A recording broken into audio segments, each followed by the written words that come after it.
Namo Namaha friends, welcome to my fantasy book recap series. As planned earlier, I'll be reading one book from my priority series every single month this year. And in this set of recaps, I will be giving you a detailed summary of that novel. If you're curious to know the list of books in my priority series, then do check out the description box down below.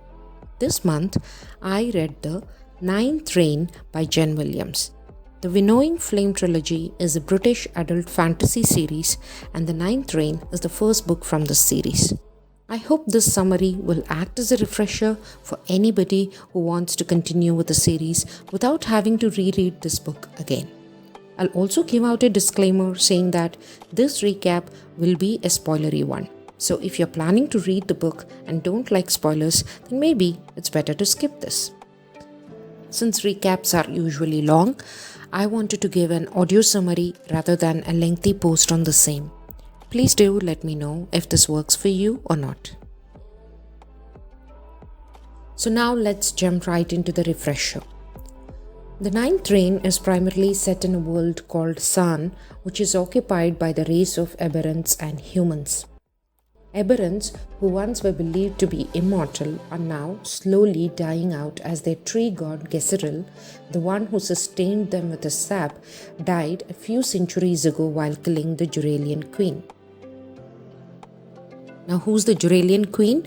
She was the queen of an alien species whom the people of San called as Geralia. Nobody knows what the Geralians called themselves. Geralians were predatory aliens intent on conquering San, and aberrants were the only ones with enough power to face and defeat them. Every time the Geralians attacked, the tree god Gesseril would shower a rain of saplings from which war beasts would come out, and with their aberrant commanders they would defeat the Geralians. But all this ended with the 8th and last reign. Because in the process of killing the queen and defeating the Geralians, the tree god himself died, and with him the war beasts disappeared, and the aberrants were left without their life-sustaining sap and were rendered mortal. After the 8th reign, with Gesseril dead and gone, the aberrants, in their quest to retain their immortality and youth, found that human blood, though impure and imperfect, could still help them slow down their aging. This discovery led them to go on a rampage and kill the humans for their blood. This, in turn, led to a war between the humans and the aberrants, which was dubbed as the Geralian Wars. But soon enough, the aberrants realized that human blood was not a good enough replacement for their tree god sap, because the blood caused a very fatal and unpredictable disease called the Crimson Flux. The Crimson Flux almost wiped out the entire race of aberrants. The story of the Ninth Reign starts with this as the background, where centuries later, now, aberrants are a swiftly dying race with only a select few unaffected by the Crimson Flux. The Geralians and the tree god are stuff of fantasies. The humans, with their various clans, have spread out throughout San. Tormalion, aka Tor, is one of the last few surviving aberrants as yet unaffected by the Crimson Flux.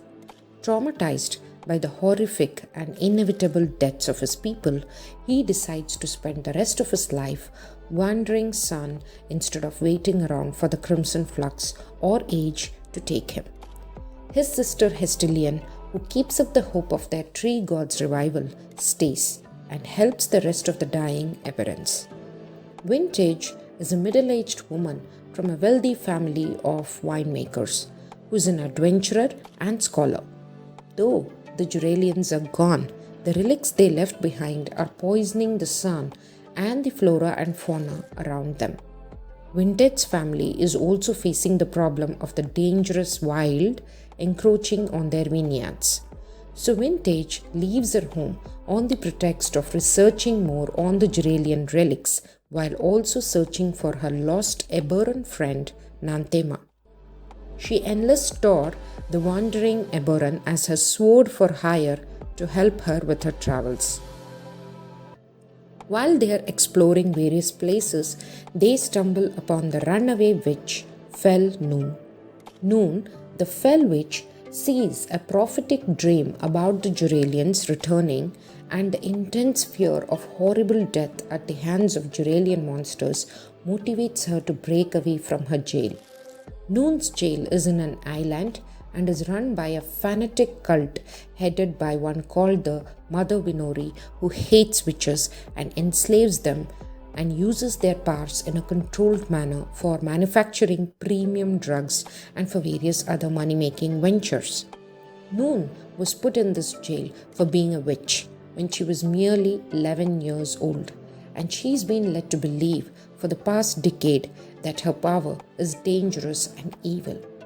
When Noon saves Tor and Vintage from a parasite spirit, which is an unknown phenomenon plaguing the country since the 8th reign, Vintage decides to take Noon under her wing, stating that her powers could help them in their journey. Now, the Winori, angered by Noon's escape, send Agent Lin to track Noon and capture her.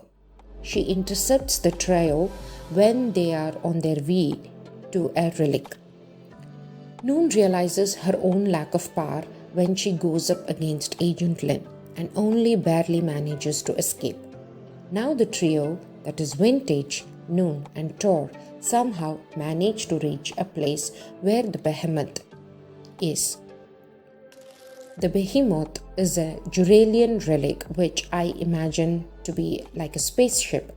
In this spaceship, they find a weird golden liquid and a crystal-like thing in which they can see a place that's not from this world. While they are exploring, parasite spirits attack them, and in the confusion and the desperate need to help, Noon takes energy from a nearby parasite spirit, and the sudden surge of energy causes her to blast the Behemoth, seriously injuring Tor. Vintage survives the blast, but she has an aha moment and decides to not further endanger her friends in her quest. So she resolves to be sincerely looking for Nanthima and leaves Noon and Tor to recover. In an attempt to recover the unconscious Tor, Noon slowly feeds him her blood, all the while trying to handle the strange voice that now speaks from within her.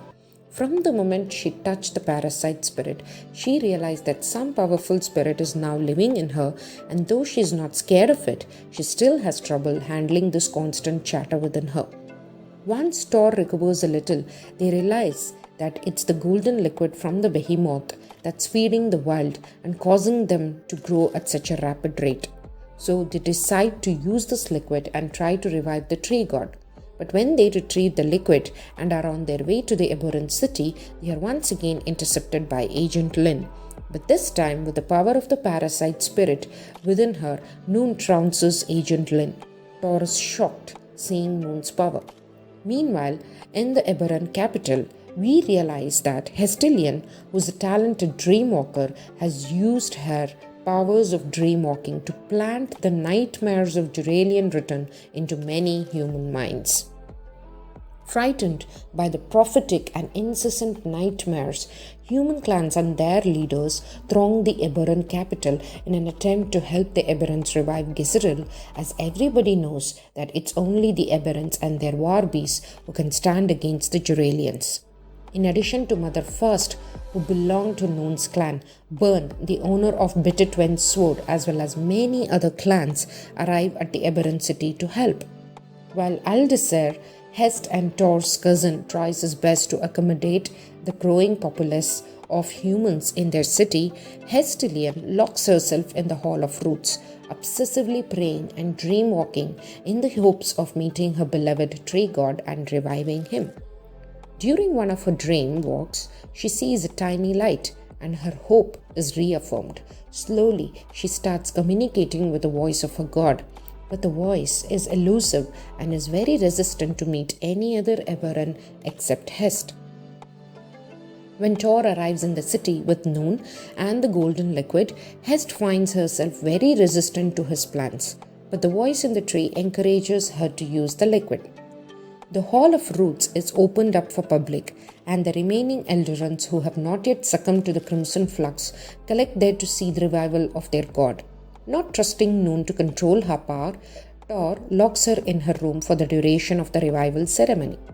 Hest, Tor, Aldisir pour the liquid on the roots and wait for Gesseril's revival. But instead of his revival, they see black rivulets flowing from the tree. The Geralian queen, who had been trapped under the tree god's roots all these centuries, is released, and she promptly calls in her weapons and creatures to attack the helpless humans' undying aberrants. Noon is awakened by the parasite spirit and is asked to fight. Not realizing what is happening, she bursts out of her room and runs to the Hall of Roots. She realizes that the tree god indeed has been revived and that pregnant saplings are hanging from his branches. Gesseril showers the ninth rain, which is the falling of the saplings on the ground. One sapling cracks but is too premature to hatch on its own. Hence, encouraged by the spirit, Noon uses her powers to heat it and let it hatch. A dragon is born from the sapling, and the spirit within her thanks her and transfers itself to the dragon. Noon realizes that the parasite spirit was one of the many orphan war beast spirits who had nowhere to go when their tree god died. With the war beast power, Noon fights the Geralian queen, while Tor fights the creatures with a sword, incidentally named as the Ninth Rain. The Geralian queen, realizing she is outnumbered again, manages to kidnap Hestilion and one other unhatched war beast and escapes. In some part of San, Vintage, while exploring other Behemoth relic, manages to find Nanthema, who's stuck with the alien world inside the crystal. While they talk, the Behemoth tries to revive itself following the orders of its queen. Nanthema falls out of the crystal and they barely make it out of the Behemoth. They are astonished to know that the Geralians have been revived and are attacking their planet again. After the devastation left behind by the Geralian queen, the aberrants and humans try to set the world back into order. Though the tree god has been revived, he is still very weak and may not be able to ward off another attack.